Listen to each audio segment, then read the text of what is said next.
So hello, everyone, and welcome to our panel on the intimate relations between humor and transgression, where we pose such questions as, are we always breaking the rules or perhaps solidifying norms when joking about various things? My name is Antti Lindfors. I'm a postdoctoral researcher at the Helsinki University, and I'll be chairing this first of our sessions, while the second one will be chaired by Mr. Ian Brody. And in this first session, we have 4 papers ahead of us. The time schedule is such that presenters are given 15 to 20 minutes for the papers and then 5 to 10 minutes for discussion afterwards. So it's up to the presenters themselves if they wish to have a slightly longer presentation with less time for discussion or the other way around. In any case, everyone has approximately 25 minutes to be used as they wish. And after each presentation, you are invited to pose questions and comments by typing your questions in the chat room or by raising your hand digitally so that I can then give you the space. And without further ado, let us begin with the first paper in line, which is given by Ian Brody. Ian is an associate professor at the Cape Breton University, Canada.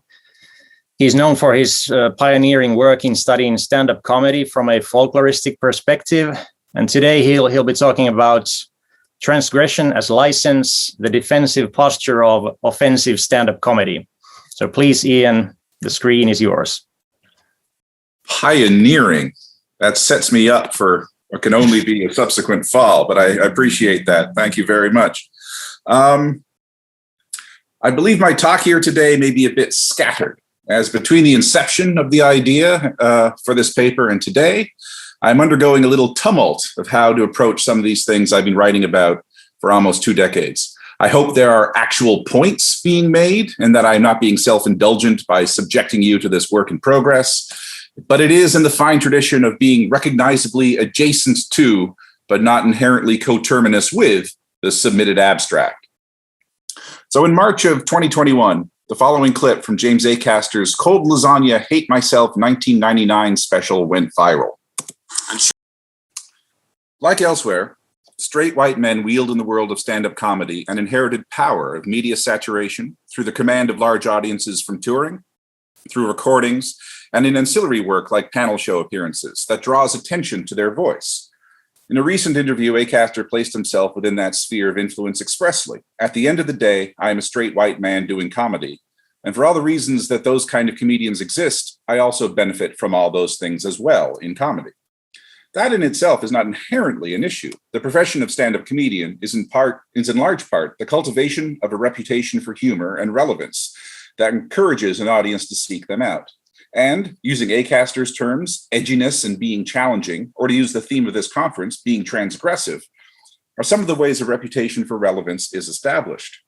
It is the idea that this is their job that is of concern, as if any sort of pushback is not simply a personal affront, but a fundamental attack on a necessary element of a free society.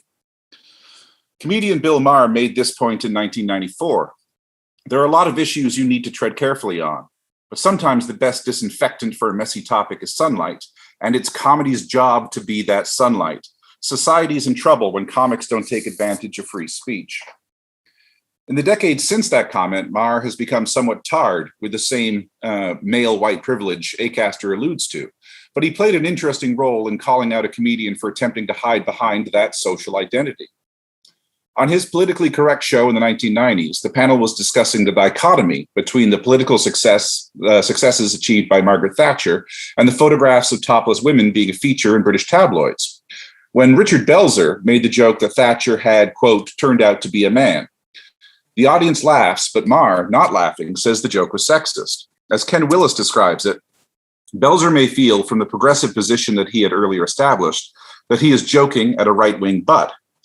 However, in choosing to focus contentiously on the very topic, gender relations, on which he has established that identity, he positions himself separately from the others.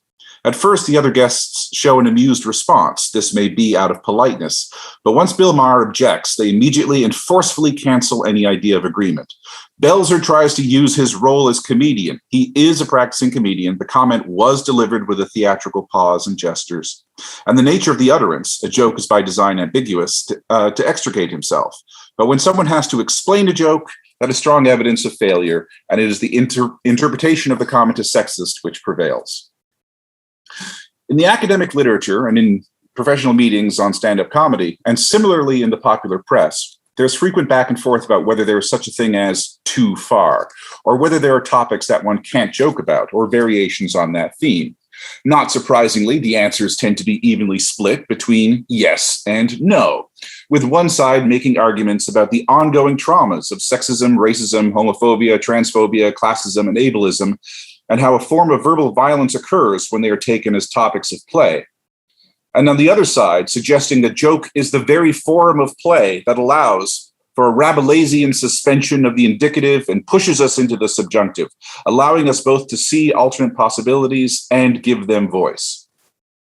Needless to say, the two sides are in dialectic opposition, with one being seen as humorless and the other as heartless. This paper today can't provide a solution, but I want to pull on some strings and see what unravels.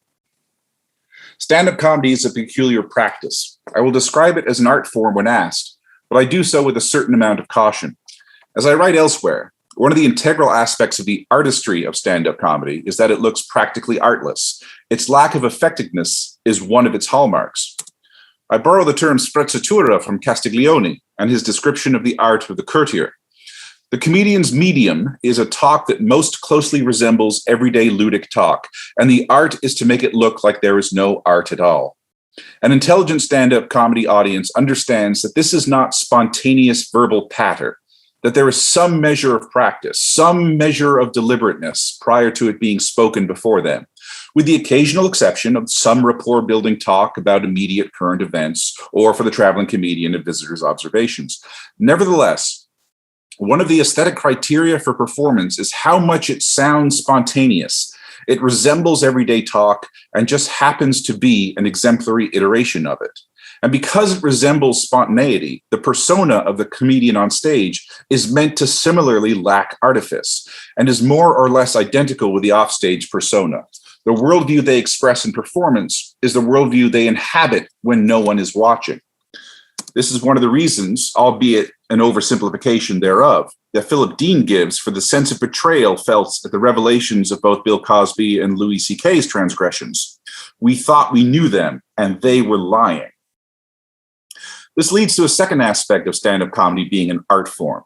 It is a performance that requires, and I would say more so than virtually any other art form, apart from perhaps close-up magic, it requires an audience. The verbal forms of stand-up comedy differ from those of prose, of myth, of Märchen, of theater, and of the monologue. They require the audible reactions of an audience for their semantic meaning to come fully to light. A comedian may sit down and write out material, and of course they bring a history of understanding how material should be constructed in order to achieve this audience reaction, but they cannot be sure until it is brought before an actual audience. Whoa. What's going on there? If one thinks of an audience as a collaborator, it is a collaborator that has not been allowed to see the script or to attend any of the rehearsals or to be told what songs are to be sung. The thing that is created through stand-up comedy performance is a result of this collaboration. The comedian's words, their performance of it, and the audience's reactions to it. Inasmuch as that thing can be rendered tangible, whether through the documentary recording of an ethnographic field worker like myself or my colleagues, or a professional recording for purposes of subsequent mediation, the thing that gets parsed, the text upon which one performs exegesis, is this whole. Building rapport is key because the form of the performance is that of a conversation where someone has temporarily seized the opportunity to hold court, yet not disengage entirely from the potential for back and forth. Part of the aesthetics of stand-up comedy is, in fact, the idea that it is such a natural piece of talk that it is almost interruptible. The form is not elaborate enough that we defer to the demure politesse of recognizing that something artistic or important is happening. Let's explore this idea of interruptibility. In classic folk narrative terms, there are forms that occur in more vertical contexts.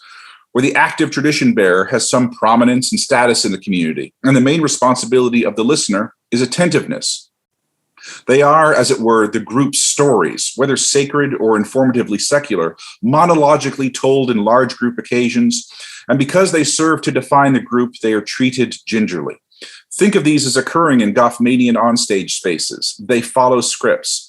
Then there are more horizontal contexts where the potential hierarchical statuses are, if not absent, then at least temporarily suspended. Moments of communitas between ostensible peers, backstage, where the assurances of the worldview can be questioned, scrutinized, played with. Play is key. This is ludic, not ergic talk. And it is this small talk frame that is being replicated in stand-up comedy. The casual talk that occurs among people known to each other with similar overlapping worldview and a thick set of shared cultural references, wherein one person temporarily draws and is given focus for a brief demonstration of verbal art, the content and performance of which meets the nebulous criteria of relevance and aesthetics for that group, but now taking place in a context where the focus on that one person is not granted by spontaneous consensus, but through making the claim to the identity stand-up comedian, where the distance between speaker and audience is reified through a literal stage and simultaneously both bridged but also totemized through a microphone attached to a public address system, and where the comedian may have no other connection with the audience save for their mutual participation in the pairing of stand-up comedian and stand-up comedy audience.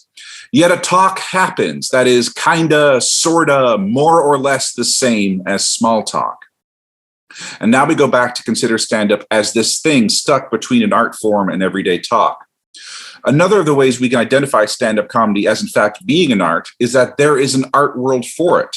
There is that combination of audience and market and professional critical class who recognize this style as having both value and, perhaps more importantly for our purposes, a set of expectations around the form.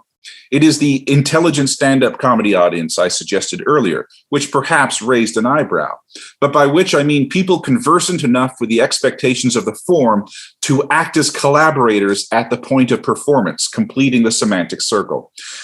Even if those expectations cannot be fully and wholly articulated, and even though good faith efforts to do so by people like me and my esteemed colleagues on this panel might not always align fully with vernacular understandings of what stand-up comedy is, it is nevertheless a recognizable named practice in which, moreover, we can identify particularly adept practitioners. And since we can identify particularly adept practitioners, we cease to speak merely of stand-up comedy as an art and now have to consider stand-up comedian as an artist. The stand-up comedian now has an identity, a named identity, similar to that of storyteller, elder, priest, etc. But as this is an ambiguously defined art form, the stand-up comedian has an ambiguously defined identity. And by naming someone stand-up comedian, or by making claim to that title, there is an ambiguous set of cultural expectations on that person. Whether we ascribe to it or not, we breathe in an atmosphere that craves the certainty of functionalism. What does the stand-up comedian do, we are impelled to ask? And because saying something funny or entertaining people or generating laughs doesn't appear to serve as a justification for the existence of stand-up comedy as a form or the stand-up comedian as a social actor, there is a tendency to ascribe more profound social goals, to remove it from the ludic and put it back in the ergic. And we enter into the shaky area of the stand-up comedian as. The job is to be a truth teller, a shaman, a culture critic, an anthropologist, to hold a mirror to society. As one example, stand-up comedy has really only been practiced in India in a post-YouTube and Netflix world. So it makes a fascinating sight to observe how this vernacular understanding is being formed. A 2019 opinion piece in the Hindu Times by the comedian Sanjay Rajura demonstrates some of this discourse. Stand-up comedy is all about speaking truth to power. Today, with large sections of the media being pro-establishment, good comedy and satire have come to occupy the role of the fourth estate. Holding the mic in front of a captive audience is a powerful opportunity to drive home a point, and with humor. But for that to happen, comics must expose the patterns in the way power is constructed and operates. The comic needs to hold a mirror to society. It is as much the job, and here's that term again, it is as much the job of a comic to shock the audience with unpalatable truths as it is to make them laugh. Personally, I have no interest in going for a comedy act that does not ruffle feathers. And we have a series of dichotomies. Stand-up comedy is meant to look effortless when clearly it is not. It is meant to sound spontaneous when clearly it is not. It is meant to occur among intimates when clearly it does not.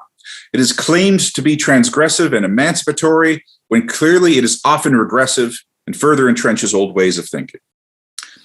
As I said earlier, this paper doesn't answer the tacit question it set out to ask. And as you see, it is about to end abruptly. But I think some of the points about the ambiguity and dichotomous nature of the art form itself at least start to suggest possible paths for more fully articulating this interesting turn in contemporary stand-up comedy. Thank you. All right, and I'll stop my share. Thank you very much, Ian. I hope that made a little bit of sense. Sure did. And you stayed in time. We still have plenty of time for discussion. So anyone who is up for questions for Ian, just raise your hand digitally or type your question in the chat room.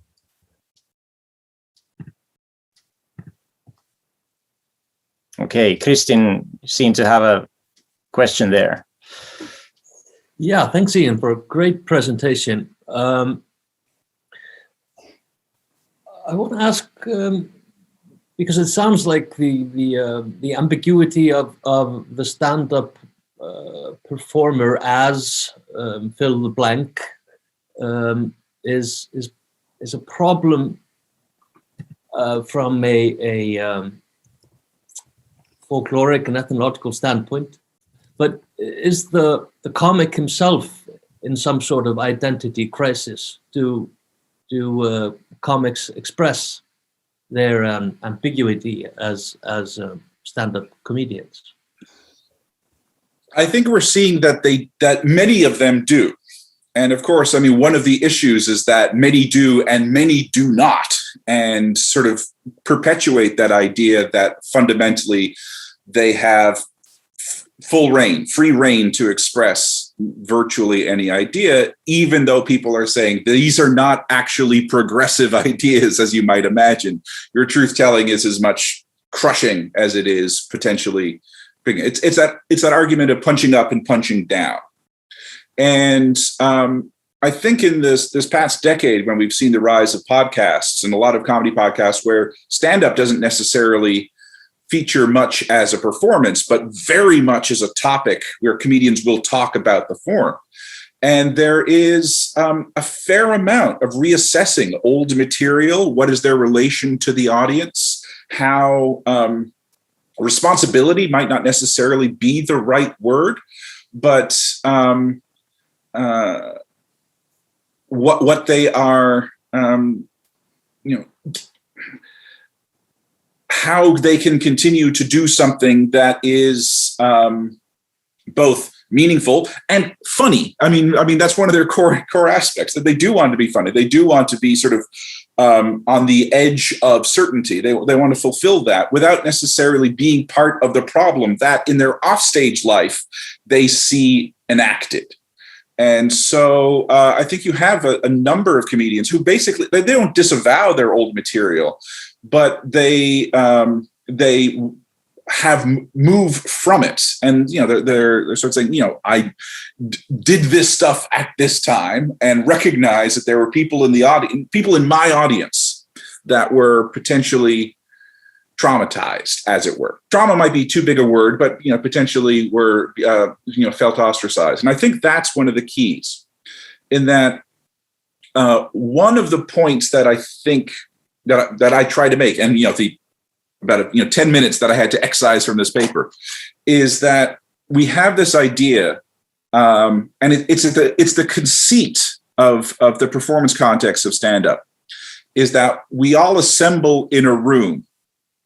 And one of the first things that the comedian does is basically declare common cause. that even though we might not be equal in terms of our life experiences, we are equivalent in terms of we are all, at the mercy of someone else. We are cool, but there are people out there.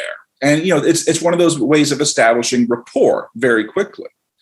And then what happened, and so we sort of create this homogenous group, or this sort of, temporarily a homogenous group, which is a conceit.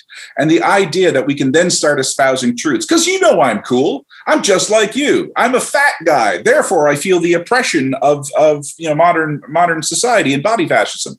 It's like, okay, so I know you have 700 years of systematic oppression, but I'm losing my hair. So we're both equally victims of the man. And that ceases to have a certain amount of gravitas after a while. So, and I think that's easier with Acaster, the clip that I gave earlier. He was speaking of that in that interview that I also quoted him from. It was just from a couple of weeks ago, about the idea that there are people in the audience who are undergoing particular things. So, in one of his routines, he talks about calling Samaritans, sort of, the phone helpline in England, and how he phrased that expression and or introduced that concept. And rather than saying, I don't, maybe you've never called Samaritans, but when you do, he phrased it, and of course I'm paraphrasing, he phrased it more like, for those of you who haven't phoned Samaritans, this is what you get. And all of a sudden, the people in the audience who might have had those kind of crises, they're not being the exception. They're sort of considered the norm. And then the people who haven't are, they don't feel excluded, but they're like, oh, well, there might be people in this room who have called Samaritans.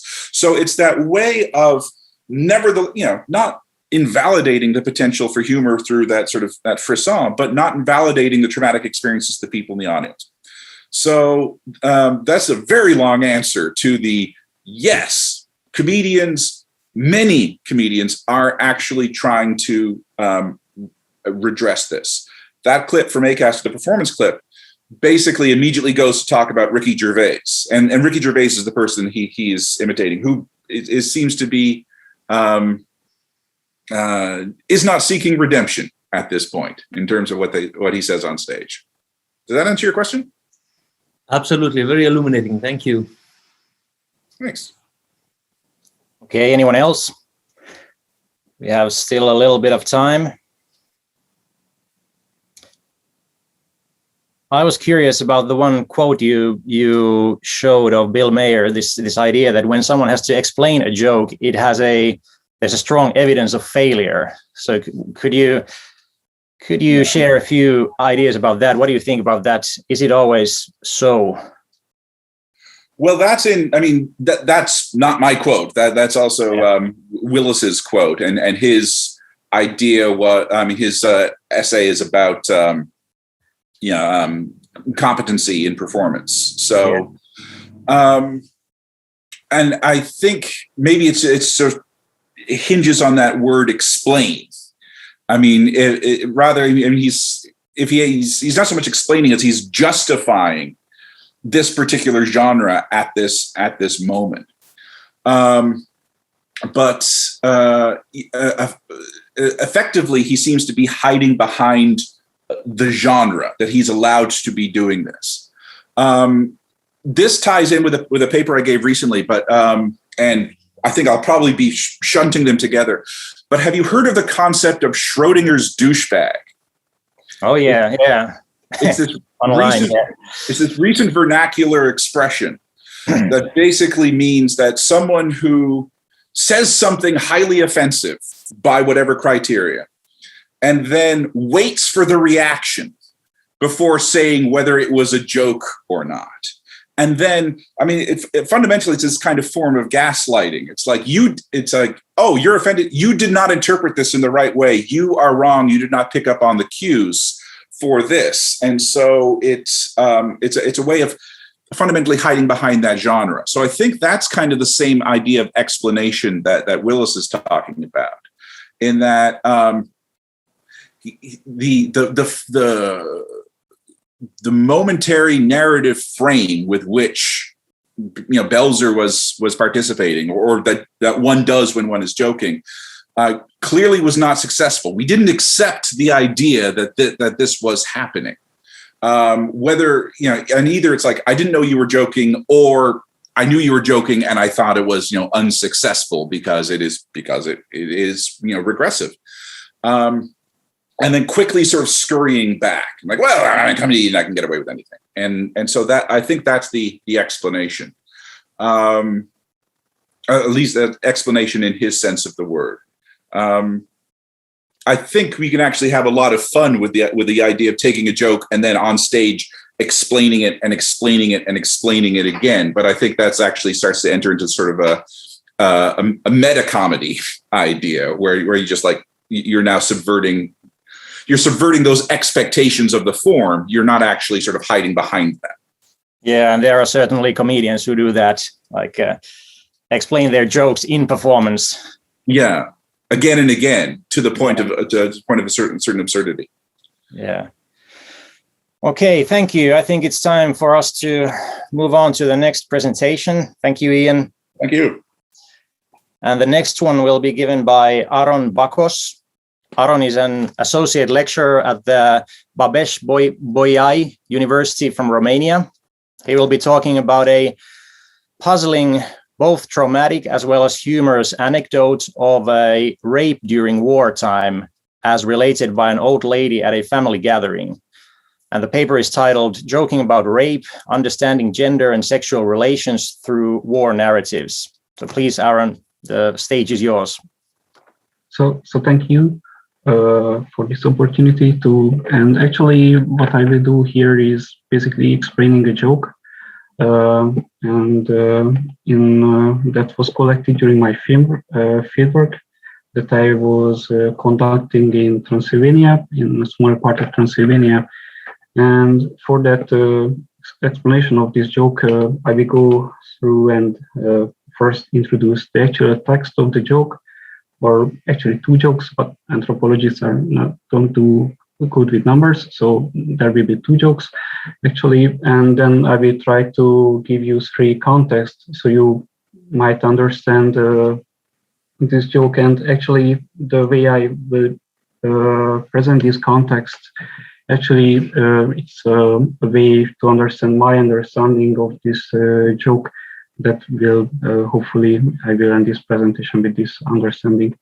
So actually, here is the first story that was actually told at this greater family gathering by a lady.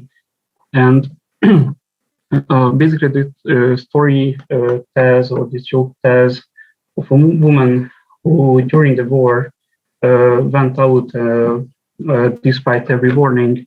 And during this walk, she was raped by Soviet soldiers. And the so-called fun of this joke is basically that that you have the action of rape, and if you understand rape, then it is something that happens against your will, but the pun actually tells you that the woman participated in the rape. So it wasn't a rape actually, and that's the punchline. And I can see that you do not find this text necessarily funny, and this was also my impression when this story was told at this family gathering. But for me, it was kind of culture shock that the family members laughed at this story. So basically, this whole presentation is offering an understanding of this speech event and why they found this text funny. And I brought one more text for you. This is a similar story. It's about Untitled, as you can read it, who also went out when the village was occupied or when the village was liberated. Depends on your perspective of the historical event. But when the village was occupied by Soviets, and she was also raped by the soldiers. And this is more like an Eve story that in the sense that she was warned not to go out, but out of curiosity, she still went out and tried to play a trick on the soldiers so they won't recognize her. And actually, this trick didn't work, and this is the punchline of the story. So just to understand these, I will try and introduce this locality where these stories were collected. And first of all, you should know that these stories were collected in Skanularia, which is a small region in Transylvania, multi-ethnic, multilingual, multi-religious part of Transylvania where Roma, Romanian, and Hungarian people live, and understanding they speak their own languages, and they belong to different denominations, meaning to Orthodox or to Roman Catholic, or to different Protestant churches, and also to the Neo-Protestant churches. And despite this, that you might have that this is a cool multi-ethnic region, actually the people who live here, they are very much separated ethnically and religiously in a way that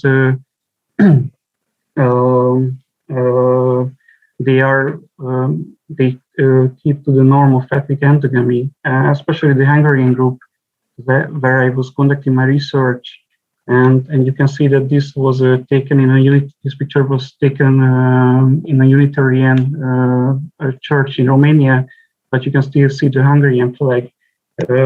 So you can maybe this picture tells you something about their ethnic position and also the way that they have a different understanding of history and historical events of especially of the 20th century, where there were several armed conflicts in this region.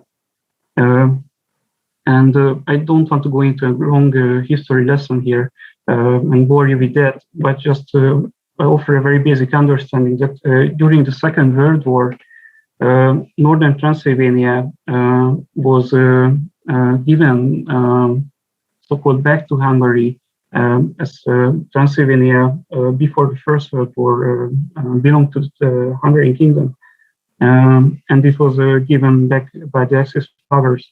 And in the region, I'm not sure if you can see my mouse, but it is the neighboring villages at the city of Turda. They became a so-called border region where people migrated to northern Transylvania for skipping military service in the Romanian army, and vice versa. So Romanians migrated from northern Transylvania. And when the front, and this is more important to us, that when the front reached the city of Turda or Torda in Hungarian, there was a huge battle where 10,000s of soldiers died, affecting the neighboring villages. But actually, I was conducting my fieldwork in these three villages. And that's when the Soviet troops came into these villages, and that's basically the historical background of these stories. So these troops that the local Romanians welcomed as the liberating forces from the occupying Hungarians, for the local Hungarians, they were opposing occupiers.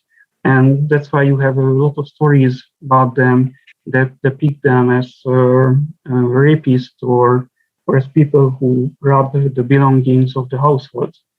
And usually these stories of rapes and war narratives, they are these traumatized stories.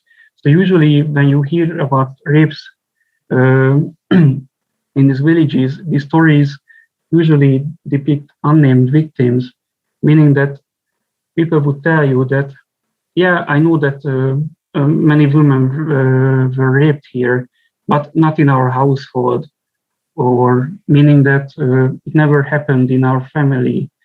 So basically, these there are these stories that tell you that things happened, but you are never given names of who these events happened to, why they happened or anything like that. So basically, these are real trauma stories in a way that they are never really formed. They are not given a narrative form properly, and in these stories, women are always shown as passive actors, or if I would use a provoking word, they are showed as belongings that you hide from the soldiers, just like grain or animals and stuff like that, and nothing bad happens as long as women act this way. So they accept that the man of the house will hide him, and if she obeys him, then basically that's the successful tactic. And then this gives you a context of these jokes. So in these jokes, women try to act. They make a decision to go out, and this joke tells you that this decision was actually that led to this failure or the events that the story tells.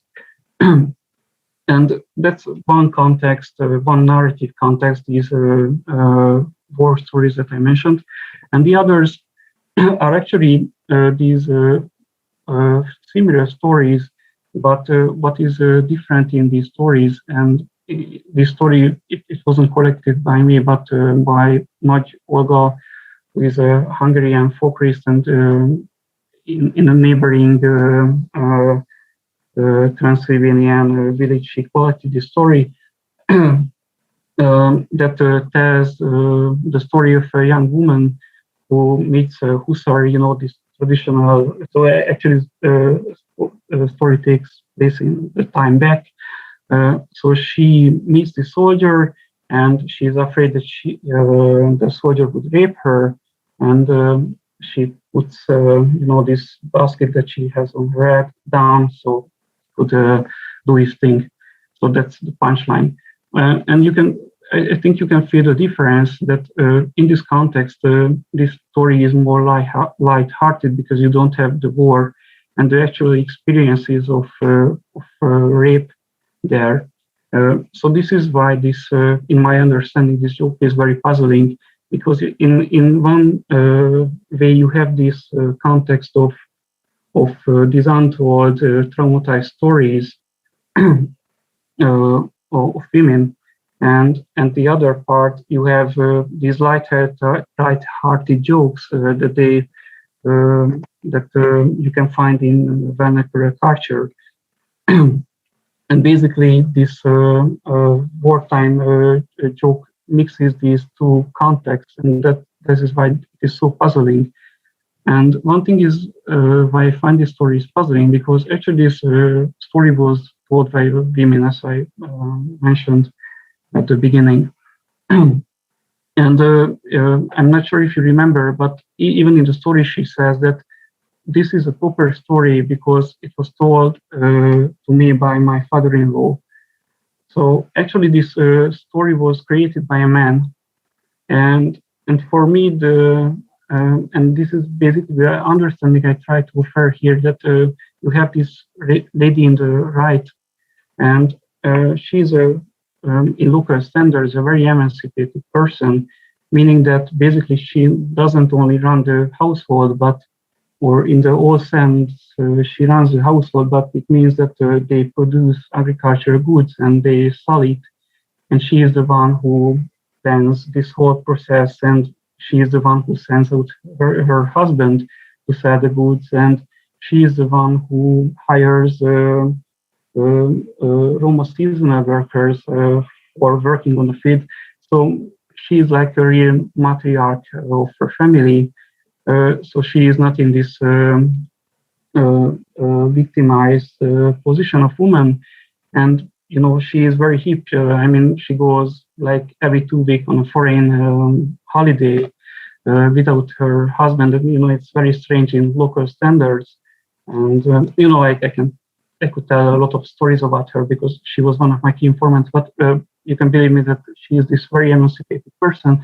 And in my understanding, basically what she does is that she takes over the stories of men. And when this story was told by a man, this is a classical case of victim blaming. So you have this woman who was raped, and the story basically tells you in a joking fashion that it was her fault after all, of her curiosity or her hidden intentions that drove her there. And once we change, my question is, or my understanding is that once we change the narrative of the story, then the meaning also changes, because it basically lets the narrator to talk about women in a different way. So that is like a legitimate way of speaking about women's sexuality, which is not an open topic in this locality, especially for her generation. And talking about that women may want to have sexual relations. And this is why taking over a story changes, in my sense, the meaning. And taking over the full stories of men could be understood as a sign, or maybe an act of taking over some of the position of men that locally had here in this patriarchal rural setting. So, but this is just an understanding of this joke, and I'm very curious to hear your comments, and thank you for your attention.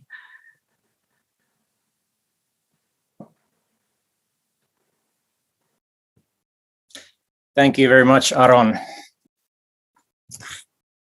That was very, very interesting. And now, please go ahead. If anyone has a question on their minds, just raise your hand digitally, or wave your hands on the screen, or type it down in the chat room.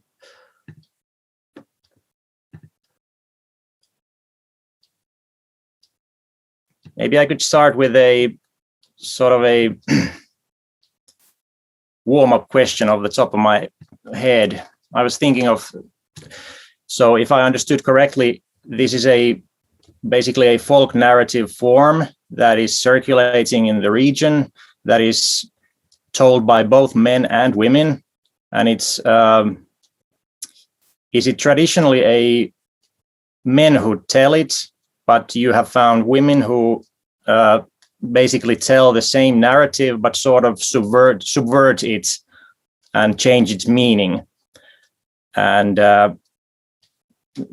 so that they bring out more active role for the women. And basically, so I was thinking of, is it highly like regulated where they can tell these jokes, or is it usually at a family gatherings where people allow more of this sort of subversion? Or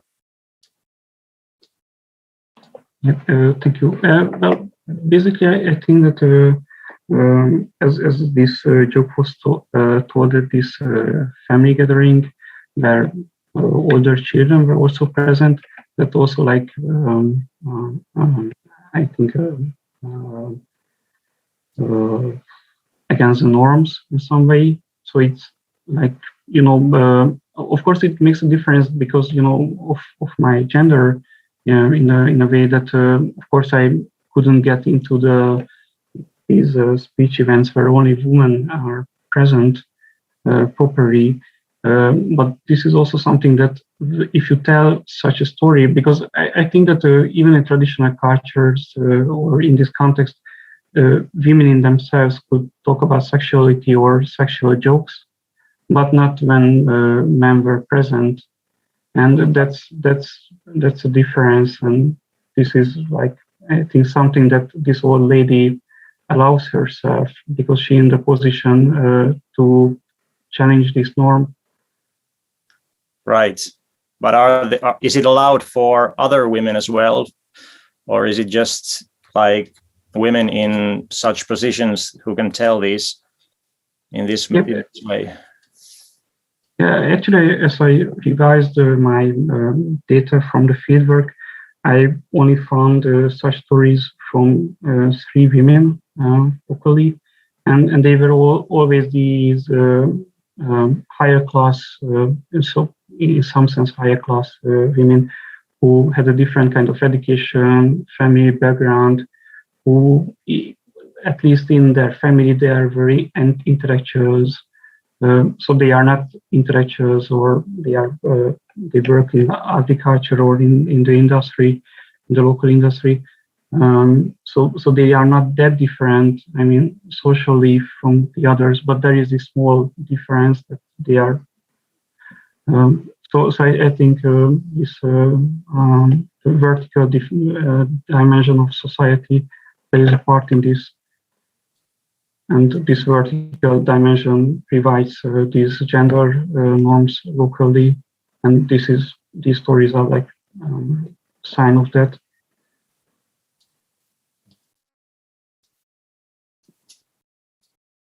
Okay, Ian, go ahead. How does these narratives fit into other narratives about the war? And I mean, because it seems to be, on one hand, you could be talking about sort of the history of gender politics in the area, but you're also, I mean, this is located in a specific temporal event. So even if it might be a free-floating, narrative, a joke, as it were, that can be told, the fact that it is related to this particularly traumatic part of Romanian history, how does it sort of fit in a repertoire among those narratives? I think that makes sense. Yeah, thank you for the question. Actually, I only studied the narratives of the local Hungarians, but still I imagine that they very much differ from the narratives of the local Hungarians, or even from the narratives of the Roma people there. But these stories, basically, they are victim stories, so to say. So the only perspective from the war is this very victimized position of the Hungarian ethnicity, and they always depict themselves in the stories as non-actors. So events only happen to them, and in this sense, the stories of men and women do not much differ. Basically, the only difference is that men also act upon women, but otherwise they are not actors. So the only act of men locally is that they hide the woman, but the position or the way they tell their stories is that they are victims. And for this reason, in these stories, there are no other victims. So it is always these ethnic groups. So for example, even locally, there were the Jewish groups, and they never tell stories about them because this very victimized ethnic perspective, there is no space for other victims in the narratives. Mm-hmm. Interesting. Thank you. Yes, Julia, go ahead, please. Oh, we can't hear you. You're muted still. Sorry. So thank you, Aaron, for your paper. Just one comment, because it happens that I've done field work on the Romanian villages from almost the same era, and you can see you meet the same stories and the same jokes about the Romanian women who were raped about the Russian soldiers. So maybe it's just an idea. It should be more interesting to see from the point of the Russian image of the soldiers, not only from the point of the woman. I don't know if you got the idea. Because I guess it's more important to see that even if the women were Romanians, and the Russians were with the Romanians at that point, if I don't, it's important to see that the woman from the gender point of view. because the victims were the woman, the young woman, and the stories are full of these narratives. And the woman, they are speaking a lot about how Russians took the young beautiful women, and there are a lot of these kind of stories. So maybe you could enlarge your fieldwork even in the Romanian villages. I think could be interesting to see. Thank you. It was a very interesting comment. Actually, I plan to enlarge this focus of this fieldwork and work with local Romanians as well. And it would be very interesting to see these stories and how it works out. Thank you. Thank you. Okay, thank you very much, Julia. I think it's time for, thank you, Aron, as well. I think it's time for us to move on. We will now return to stand-up comedy again. We have the pleasure to hear a paper by Christian Liljeqvist, who is a PhD student from the Umeå University from Sweden. Christian will be talking about challenging and recreating cultural norms in stand-up comedy, in particular from the comedian's perspective, on how they themselves reason about these things. And his paper is titled, "Can You Joke About This? An Intersectional Study of Swedish Stand-up Comedy." So please, Christian. Yes, thank you. I will share screen.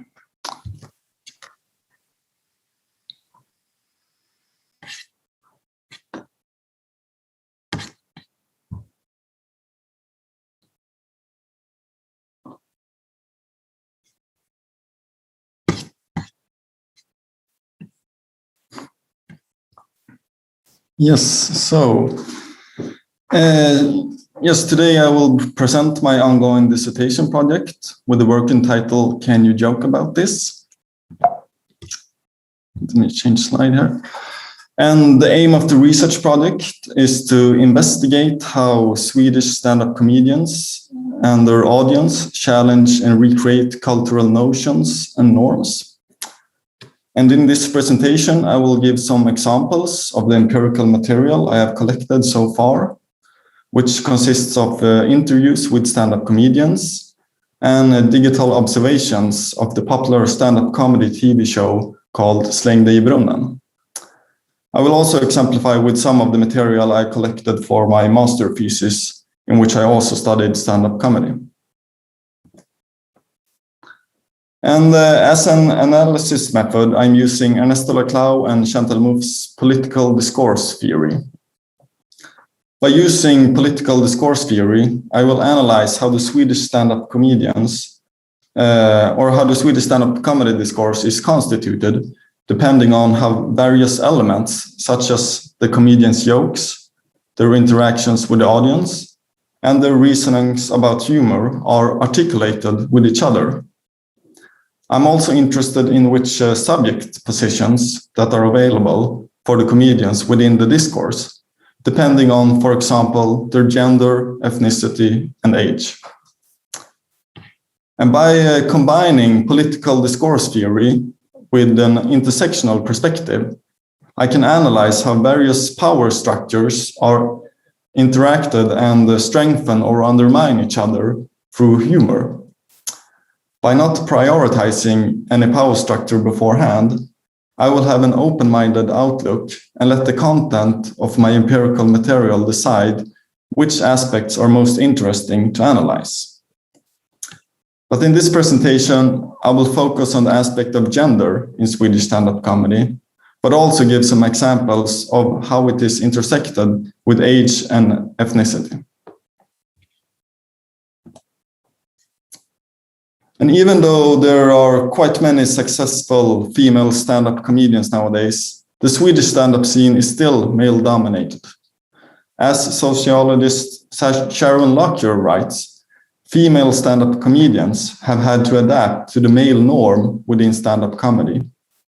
But even though they try to joke in the same way as men, they haven't been seen as equally funny. which has only strengthened the cultural notion that women lack a sense of humor. And for my master thesis, I interviewed two female stand-up comedians who both expressed that they have been affected by the male dominance in the Swedish stand-up comedy scene. For example, one of the informants said that she often doesn't feel comfortable backstage when there is a mannish jargon, which has affected her performances in a negative way. Another informant said that when she started doing stand-up comedy, she felt that she should adapt her performances after how male stand-up comedians are joking. But as she got more experienced as a stand-up comedian, she realized that she was actually much funnier when she joked about female experiences and the female body. As humor scholar Joanne Gilbert writes, there has been an overflow of male stand-up comedians who have been praised for their dick jokes, which refer to jokes with sexual or obscene references.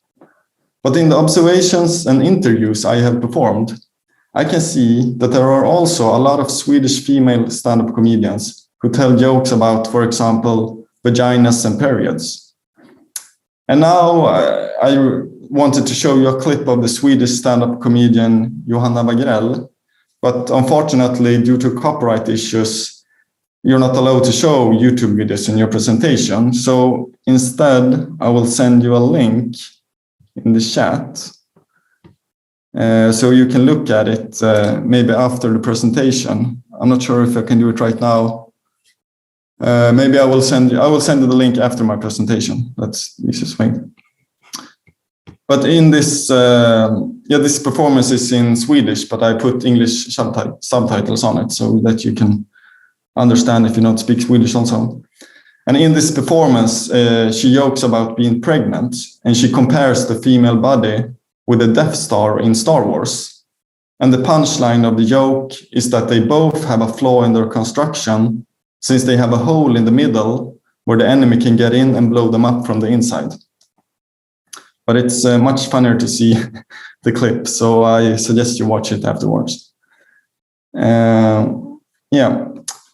And according to one of my informants, female stand-up comedians nowadays often tell dirty jokes, like as a reaction to the historical precedents among male comedians to do so. And another of my informants told me that it's common for female stand-up comedians to go through an initial phase of their career where they tell jokes about vaginas, sex, and periods before they find their own way. And she also told me that when she started doing stand-up comedy, she was questioned by her male colleagues for joking a lot about periods and sex, since they meant that all female comedians do so. But at the same time, the male comedians weren't questioned for joking about their experiences and environments. So in that way, she was punished for deviating from the male norm. But even if the Swedish stand-up scene is still male-dominated, the emergence of more and more female stand-up comedians indicate that the discourse of Swedish stand-up comedy is slowly changing. To analyze how discourses are contingent and changes over time, Laclau and Moff's terms nodal points and floating signifiers are useful. And nodal points refer to certain privileged elements within a discourse that other elements are structured around and given meaning by. And I mean that humor can be seen as a nodal point within a stand-up comedy discourse, since it makes the other elements funny and therefore changes their meanings when they are articulated together with it. For example, aggressiveness isn't something that is considered funny in itself, but when it is articulated together with humor, it can be seen as a funny element. And a floating signifier can be described as an element that to a great extent is open for being ascribed different meanings, depending on how it is articulated within a discourse. As humor is something that can be defined in a lot of different ways, it can be seen as a floating signifier. And by looking at humor as both a floating signifier and a nodal point, it is at the same time open up for definition and crucial for how other elements within the stand-up comedy discourse are defined. In my analysis, I will point out discursive struggles between different discourses who both wants to fill humor with different meanings and thereby define what is funny. For example, in Sweden, an affected debate erupted in 2018 regarding a song in which 3 Swedish comedians were joking about pedophilia. The song had actually been released a couple of years earlier, but in 2018, the author Elaine Eksvärd wrote about the song on social media and asked her followers to report it on Spotify. Soon other celebrities who meant that the song was offensive against victims of child abuse followed in her footsteps. But at the same time, other celebrities defended the artists with the argument that you should be able to joke about everything. So in this debate, 2 entirely different views on humor and what is funny to joke about were expressed. So this is an example of this discursive struggle of humor. What is humor? What is funny to joke about? And as I'm applying an intersectional perspective in my analysis, I'm interested in how gender intersects with other power structures, such as age, ethnicity, class, and functional disability, which can determine how you are positioned within a discourse. For example, one of my informants told me that she started doing stand-up comedy when she was 35 years old, which is relatively old for a stand-up comedian. But since she had more life experience than many other younger male comedians, she also felt that she had much more to joke about than them. And she also meant that when she started with stand-up, a lot of people were craving after hearing about experiences of motherhood. And since she was almost the only stand-up comedian at that time who joked about these things, she had no problems with getting booked at different stand-up comedy clubs. But at the same time, she also experienced sexism and prejudices because of her age and felt like an outsider in the rough masculine atmosphere backstage. So for her, being an older woman and mother have in some ways been an advantage for her career, but she has also suffered for not fitting in the norms regarding age and gender in the Swedish stand-up comedy scene. Another of my informants told me that much of her humor is based on her experiences of being a female immigrant, and that she often jokes about racism, sexism, and women's rights in the Middle East. She means that since there are so few female immigrants in Sweden who get the chance to reach out to people, she feels that she has a responsibility as a stand-up comedian to fight racism and xenophobia. But her success also has a downside, since she receives threats from both racists as well as religious fundamentalists, who don't like that she as a Muslim woman takes much space and stand up for her opinions in the public sphere. Since she doesn't only deviate from the male norm, but also the white norm in stand-up comedy, she receives hate both because of her gender and her ethnicity. At the same time, she sees her position as a successful comedian as an opportunity to represent female immigrants and spread her opinions. And even though she has lived in Sweden for a long time, she means that people still see her as an immigrant comedian. But because people primarily categorize her for her ethnicity rather than her gender, she means that she has actually gotten better paid than many of her female colleagues. So in this way, she means that being categorized as an immigrant comedian can actually hinder her from being discriminated because of her gender when it comes to salaries. Yes, so to summarize my presentation, the Swedish stand-up scene is still male-dominated, but the discourse of Swedish stand-up comedy is also changing, with more and more successful female comedians. And one way to analyze this change can be by looking at humor as both a nodal point and a floating signifier within the stand-up comedy discourse. It is common nowadays among Swedish female comedians to tell dirty jokes, which can be seen as a reaction to the male precedence to do so. And to do this can be a way to reach success as a female comedian. But it also means that you can be questioned by your male colleagues for deviating from the male norm. And in this presentation, I have focused on different aspects of gender in my material, but also brought up how it is intersected with age and ethnicity, which can affect what you joke about and how you are positioned within the stand-up comedy discourse. So thank you for listening. And I will send you the link in the chat also.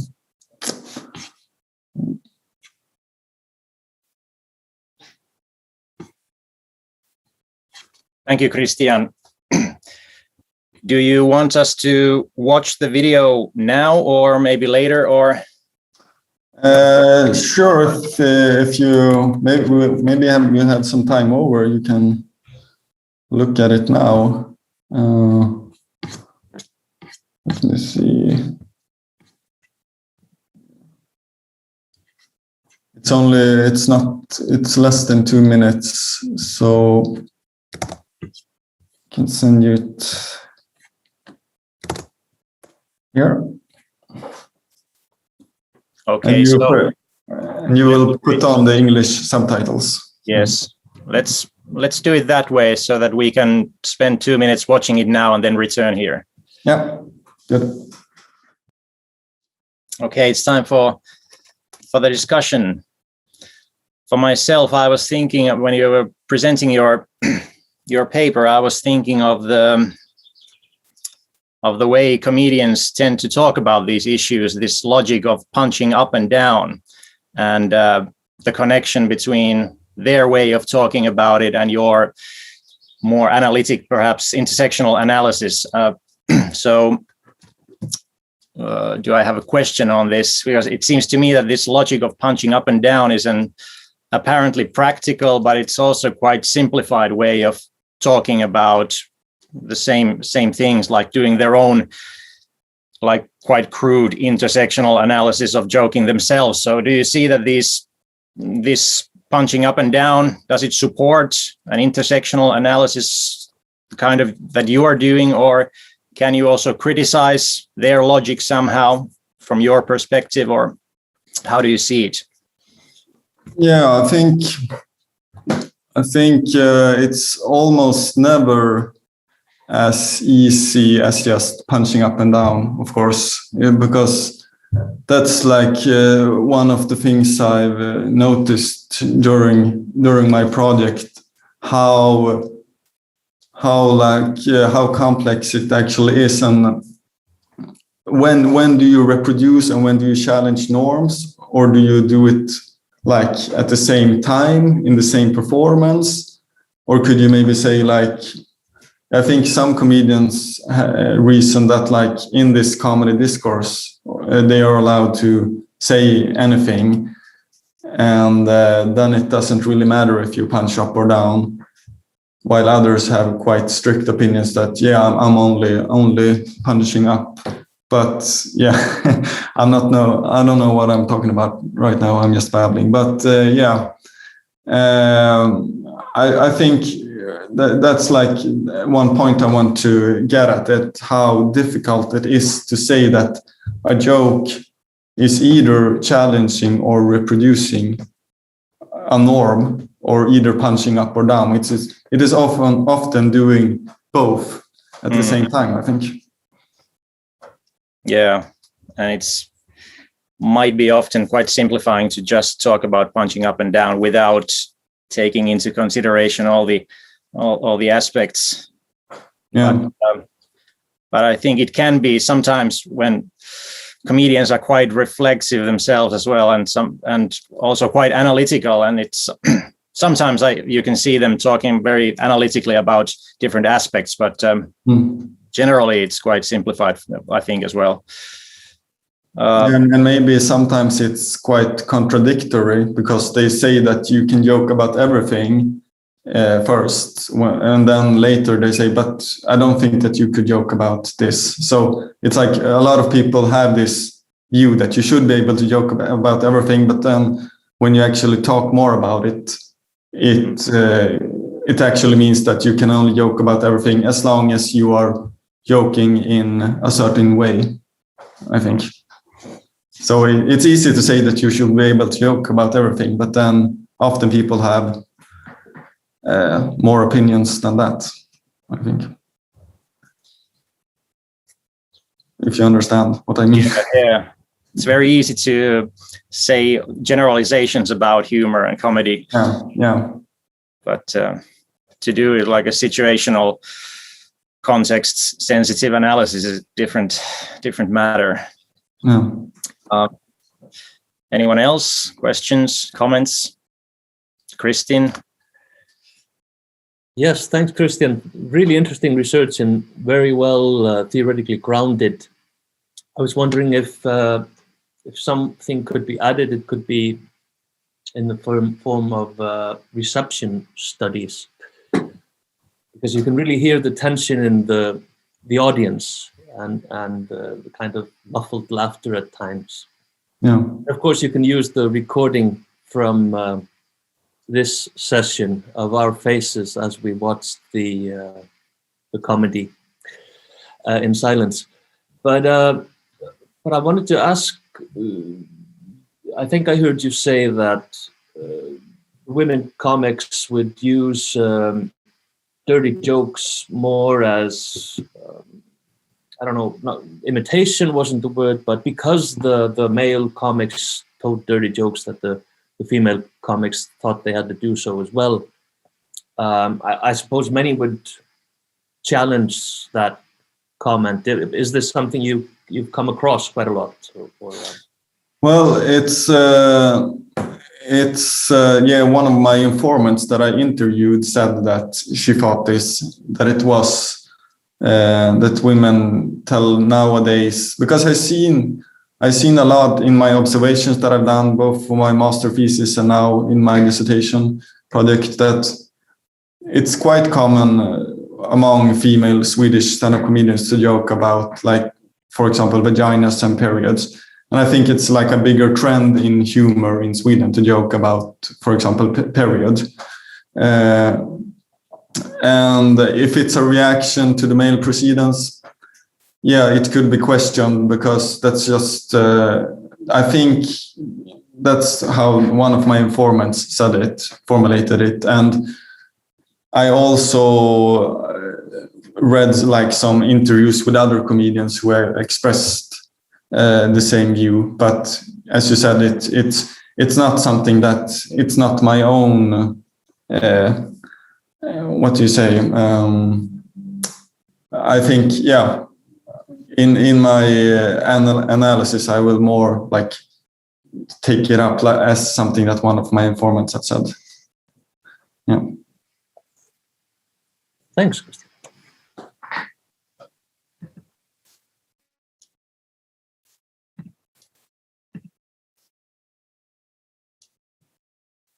Did you wave your hand, Ian, or? No, I was just sort of nodding in agreement. I just didn't want to interrupt, but said this is a really interesting presentation. I'm really interested in hearing more of your work. So thank you. I'll stop talking. Yeah, it seems to me that the stand-up comedy really begs for an intersectional analysis, because it's what comedians themselves talk about, I think, like and how humor and comedy is talked about.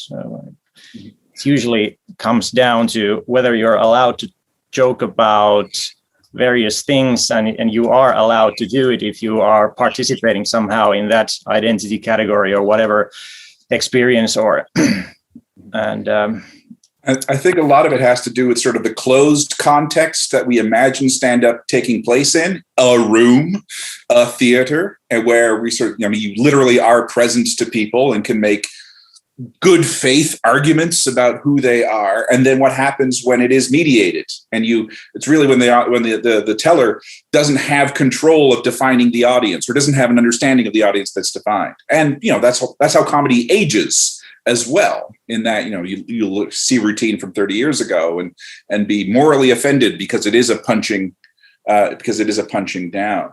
So, I mean, it takes the folklore model and just makes it very complex in terms of these power relations, because they're abstractions, not simply the face-to-face encounters.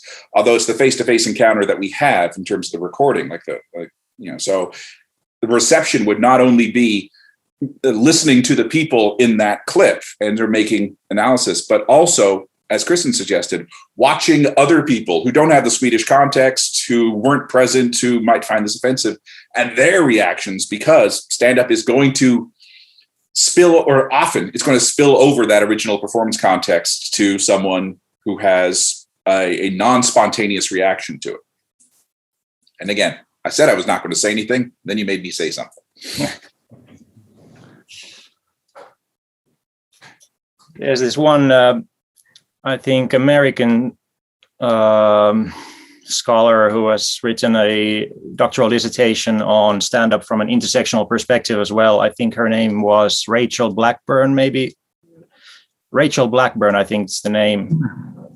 Well, I can find about her and post you the link afterwards, but no, just came to my mind. Yeah, I haven't read her work, so I would be glad if you send it to me. Yeah, I think it's quite new, maybe a year old or something like that. Okay. Thanks. So thank you, Christian, for the presentation, and we still have one more in our first session. It will be given by one of our conveners of the panel, Kristin Schramm. Kristin is an associate professor of folkloristics and ethnology at the University of Iceland, Reykjavik. And he has written on a number of issues from the exotic north to foodways and oral narratives. And today his paper discusses the breaking and bending of civil discourse that so-called disaster humor allows and invites.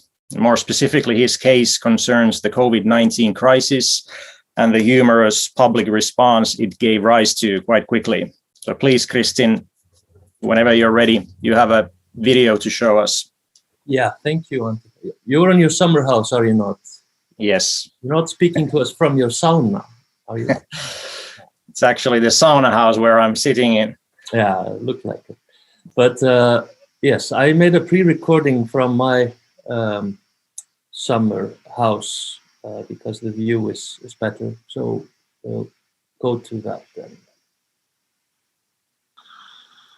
From its initial localized emergence to its full-blown global disruption of social and cultural norms, the COVID-19 pandemic was met with a barrage of humorous public response. From internet memes to workplace jokes, varyingly ambivalent and transgressive gallows humor emerged across the spectrum of oral and digital folklore. And humor in times of calamity has long been a subject of folkloric research, whether springing from natural or man-made disasters, terrorism or economic catastrophes. Folklorists have studied the practice of humor in exoticizing and othering victims, to mediating disparate views and processing overwhelming emotions, as well as analyzing the role of media in its expression and distribution. In discussion with these approaches, I'd like to focus on the breaking and bending of civil discourse that calamity allows, and hopefully throw some light on how narratives and visual folklore encompass negotiations of morality and prudence in collective action. But before I turn to our current problem, the dreaded pandemic that's put me here in the summer house instead of meeting you all at the bar later tonight, let me turn back to another crisis a few years back. Following the global recession, the Icelandic banks came down like a house of cards in October 2008. What ensued was an unprecedented financial, political, and diplomatic crisis and revolt, often expressed in political humor. Studies of political humor and irony reveal its broad scope and varied effects, depending on who wields it and in what context. Satire can appear as a powerful tool of protest, deliver a sharp message within professional politics, or provide relief in dealing with difficult experiences. Narrative and folklore is ever present when political humor or crisis is in play. As it happened when the banks collapsed in Iceland, one of the leading humor scholars and folklorists, Elliot Oring, was visiting professor at the University of Iceland at my department of folkloristics. While that is surely coincidental, it is no coincidence that an interest grew in the use of humor in times of turmoil. Some of us had already looked at the uses of humor through performance, and during the ill-fated Icelandic banking expansion of the so-called venture Vikings. But now questions were raised as to why hardship had become the subject of mockery. The young protesters sign. They say shouldn't be surprised when their accounts are frozen. But the most well-known protest slogans of the Pots and Pan revolutions sprang from the young protesters' sign. The exclamation, "Hell's fucking fuck," or "Helvits fucking fuck," pardon my language, not only projects blind rage through a speech act, but spelled out on the hand-held cardboard sign, it is transformed into a self-referencing performance of exasperation, a disarming form preemptive irony. The phrase also had a long afterlife in various forms, such as replica signs, internet memes, t-shirts, and embroidery. And the sign is now a collectible object, along with a selection of pots and pans and the occasional hamburger crusher. Satire and parody appeared in every possible form, from graffiti to new media and commercial clothing. Throughout the turmoil, snap elections and referendums, Icelanders had become practiced in both protest and political humor, something that again became apparent after the release of the Panama Papers, almost a decade after the economic crash. The massive leak of information from a tax haven law firm, also dubbed the Paradise Papers, shined a spotlight on the questionable ways in which wealthy individuals and big companies across the globe structured their finances. Explanations of Iceland being a banana republic again rang out in memes and mashups after top politicians and businessmen turned out to have had large untaxed funds tucked away in the Caribbean, including our Prime Minister. This reveals a certain fall in global stature, but also points to discourses of center and periphery of colonialism and the dominant position of modern Western nation states. Today, humor in times of coronavirus has been marked by gallows humors, as well as the need to distance oneself from or work through difficult experiences. Alan Dundes and Christy Davis have pointed out how traditional media and authority figures have a tendency to gloss over human turmoil. Vernacular and sometimes unpolished humor, on the other hand, helps us put words to experience and make sense of unprecedented conditions. In today's online interaction, much of this is expressed through face lore, memes, and mashups, but many folklorists have put emphasis on the body itself. Blanca Hendriksson is one of them. She describes herself as a distant arbetande folklorist som inte har något emot att trycka fritt, men hellre skulle vilja komma människor nere igen. Pardon my Swedish. Or a distance learning folklorist who has nothing against farting without restrictions or being around people. Perhaps I can explain. Her favorite joke goes like this one. Once I coughed to draw attention from the sound of farting. Now I fart to draw attention from coughing. Now, while this may sound juvenile at first, it actually has its finger on society's pulse, to use a bodily metaphor. Today, we listen to our body differently. Was someone sneezing or just moving a chair? Anything besides coughing or sneezing is a relief, especially when in the elevator with your neighbors. Though our summer allergies are kicking in, you better not sneeze at the bus stop. We have an increased awareness of our bodies in these circumstances. When disease hits our bodies, it responds in many ways through fever, pains, and expulsion. The pandemic also leaves traces, connects us to our movements, and everyday actions like washing or disinfecting our hands become ritualized. Even in its absence, the virus leaves its mark, the clean yet dry skin of our hands. Will we indeed ever go back to full physical contact, we ask ourselves, bringing to mind stereotypes of lone Finns sitting on the bus. These physical aspects leave their mark on the visual humor of social media, which centers on isolation, disinfection, and life in confinement. The humor mirrors our fear of the disease, but also the condition it brings forth. This sharp vernacular humor offers different perspectives than traditional media coverage on experiences both global and local.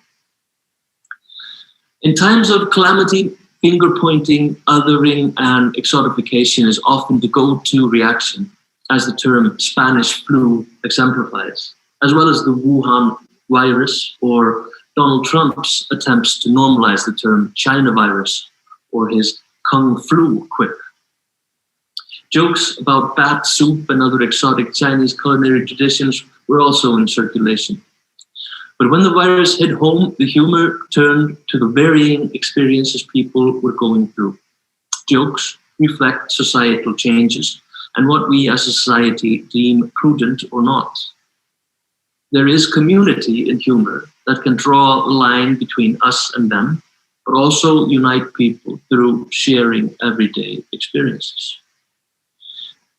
Through humor, we can better understand the significance in people's worldview. At the start of the pandemic, Western countries were defensive and disregarding. When it entered their homes, the we became more universal. Later, what became dominant in the humor is a certain fear of isolation and the fear of not being able to travel. We can see this in Scandinavian humor that Jakob Löfgren has been researching, which involves holiday destinations like Costa del Balkan, the balcony, or Las Verandas, the veranda. This constitutes a lot of the memes in circulation internationally and among Icelanders. As soon as people were faced with having to stay at home, faux travel ideas started to pop up, which I think says something about the importance of socializing and mobility.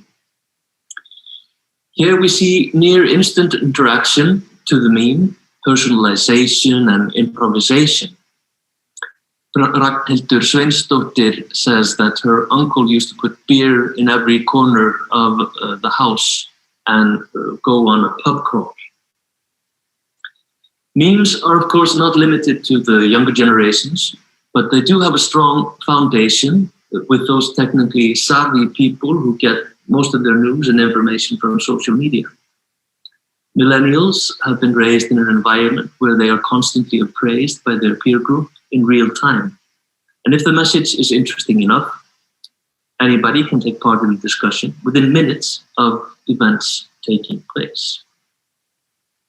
Here is another pun on the same concept: Lonely Planet COVID-19 destinations, and practical advice like on isolation tips, staying healthy at home, and cobweb removal.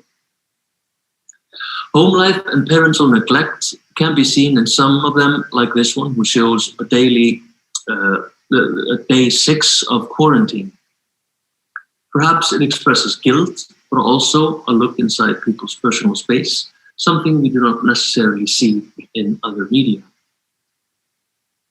Here we can see an example through an Icelandic meme lampooning the cozy yet modern Swedish upbringing of Alfons Åberg in Gunilla Bergström's popular book series.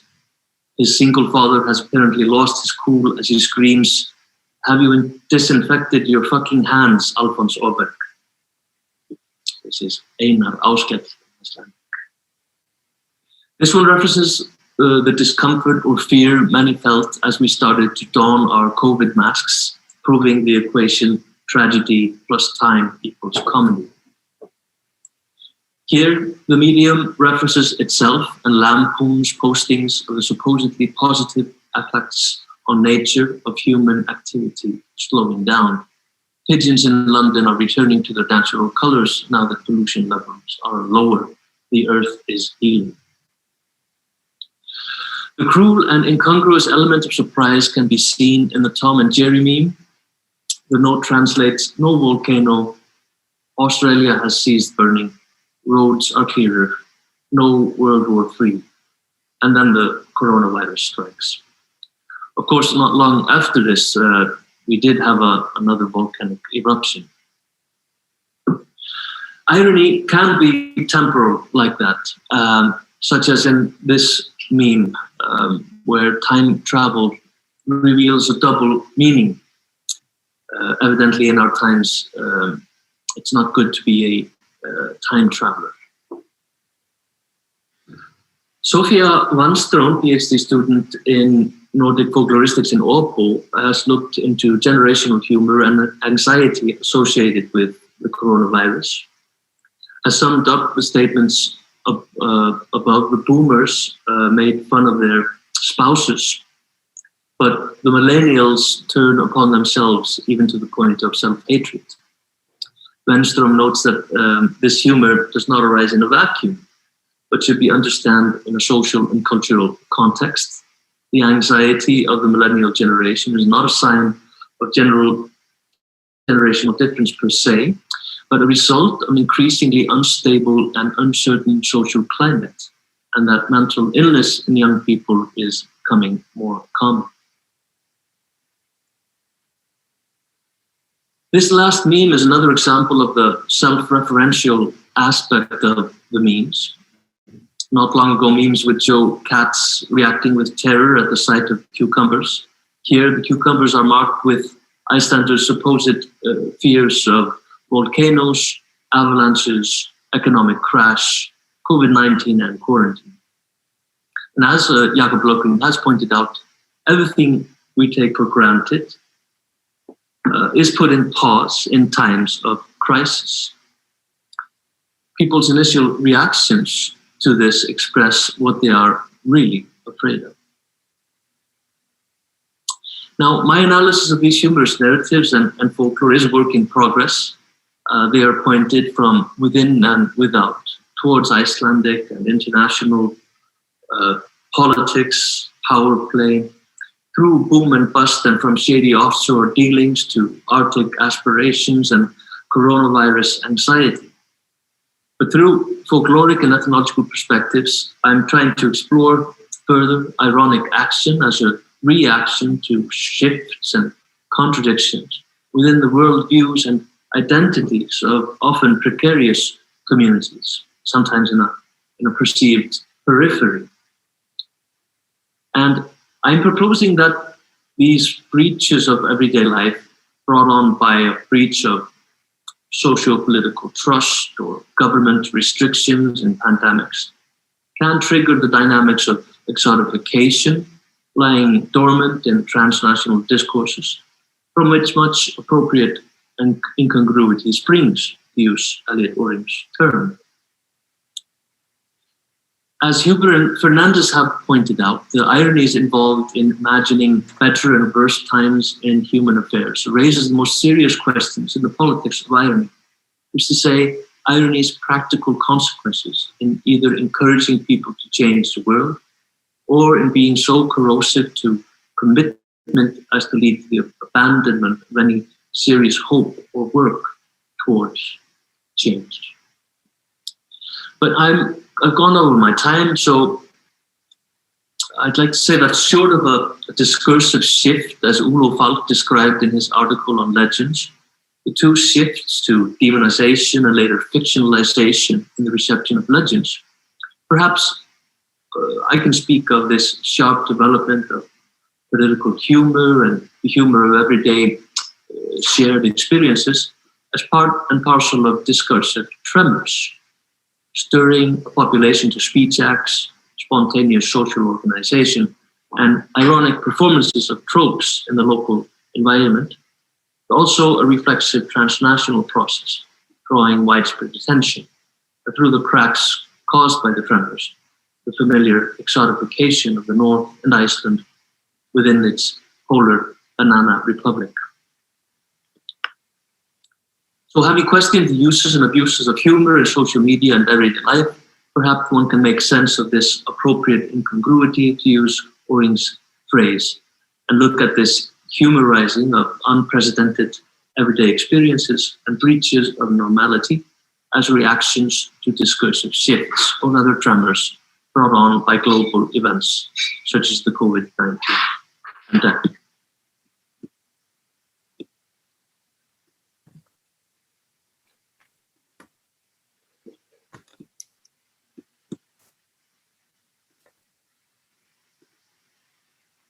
Thank you, Kristin. There was a slight pause in the video, but you saved it fluently. Yes, apparently he plans also failed. But let me start by an apology for going over my time, and also for my Swedish, for slaughtering the Swedish language, and also probably mispronouncing Sofia Wenström's name, which I believe is in the audience. Or was there? Yes. That's all right. So anyone, we have 5 minutes for discussion. Who would like to start?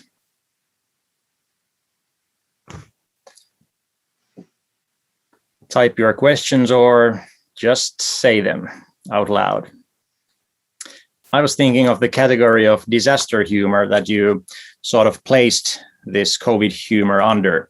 And like Alan Dundes and Elliot Oring and Trevor Blank, who have written on disaster humor, they have usually, I think, brought attention to how this sort of humor seems to target the media.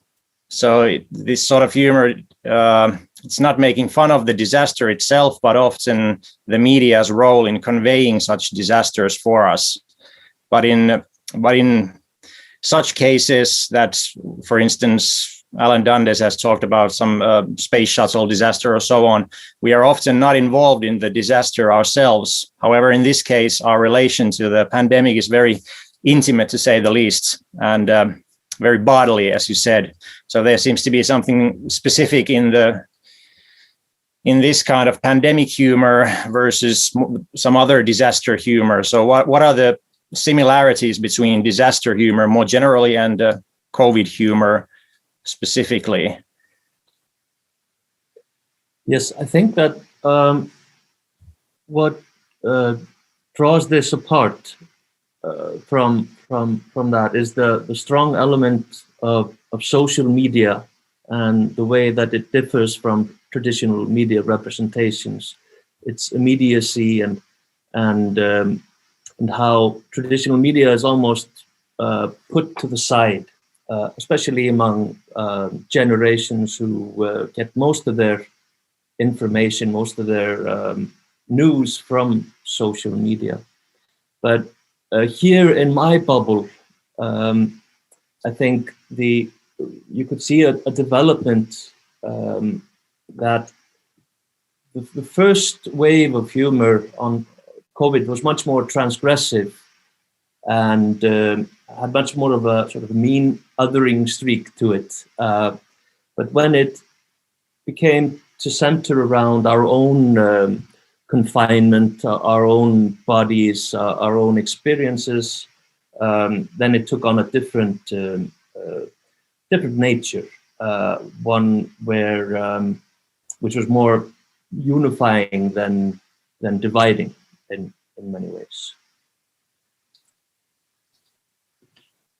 Yeah, and also what I can remember of the beginning of the pandemic, the humor was it targeted this new normality and the social distancing, but sometime afterwards started appearing more critical humor that targeted the restrictions or the way we have dealt with the pandemic more generally. So it became this tool for certain activist groups, for instance, who have criticized the pandemic and so on.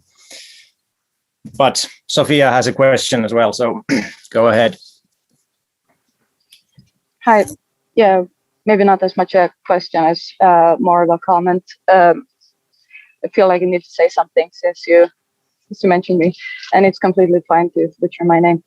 What I wanted to point out was point in my blog post was a lot about that these memes and jokes about COVID often reflect just I have a coffee here, Stella. Reflect this kind of like anxieties, and like people are saying that how they're depressed and how everything is bad, and I felt like this was maybe not taken as seriously because these people are used to millennials doing these kinds of having this kind of humor. Still having this kind of humor all the time. So when people make jokes now that, oh, I'm gonna kill myself, then they see it as normal. But I feel like we need to take this kind of depressing jokes seriously even during COVID, because people, it expresses some real anxiety. It's not just a joke, so to say. So that was. Thank you for your presentation. It was very nice. Thank you so much, Sophia. And so it's very interesting, and that's what I took from your article. And also we almost have kind of like the cry wolf situation where the sort of self-irony of millennials makes us disregard their cries for help or in some way. Yeah. Thank you, Sophia.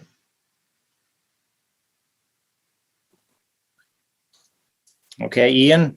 I think one of the things that also differentiates this situation from disaster humor as sort of a topic is I haven't really and maybe I'm just naive, but I haven't come across anything where like the dead have been mocked.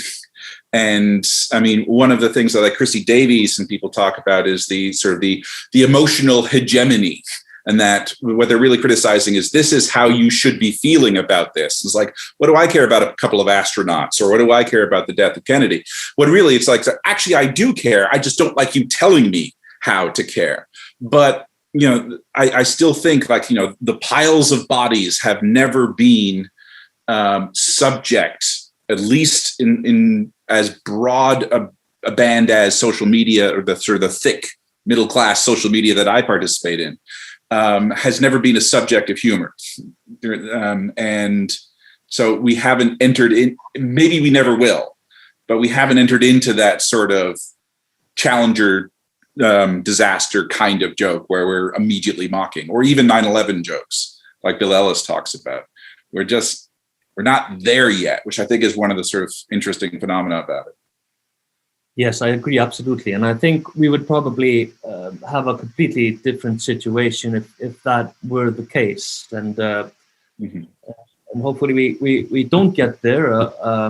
But it would really be interesting to hear from other parts of the world, somebody who has a different algorithm than those that have been collecting this face lore and memes. And I can mention that there's a big group actually of folklorists here in Iceland who are collecting face lore, and it's a very interesting kind of challenge that they face is to be collecting material and archiving it within Facebook itself, which then tries to give all sorts of restrictions on the collection and so forth. And I could talk about that for a long time, but I just want to mention also that kind of challenge that we have in collecting and archiving material from social media in times of COVID. Yeah. Great. We have time for just a brief question from Christian still. Go ahead. Yeah, it's maybe more of a reflection, and thank you for your presentation. And I think it's very interesting because if you compare stand-up comedy, it's been like a depression for stand-up comics during the COVID, because you cannot perform, because you are so dependent on your audience. But it feels like when it comes to memes, it's almost like a renaissance for the memes during the COVID. Like you are only at home, but you can still do memes. But it's also interesting the similarities that like in stand-up comedy, like the self-deprecatory aspect is very important, that you bring up the worst in yourself. But it also feels like when you do memes, even though you don't know who the person behind the meme is, like during this COVID, you can still bring in front like the worst aspects of your life, but it's more like generalized because everyone's suffering during the COVID. So yeah, that's just a reflection I made. So yeah. That's a really good point. Okay, thank you, everyone. I think we're done for the first session. I thank everyone involved, presenters especially, and we'll be returning here in 25 minutes, 15 past 4 p.m. So thank you, everyone, and see you then.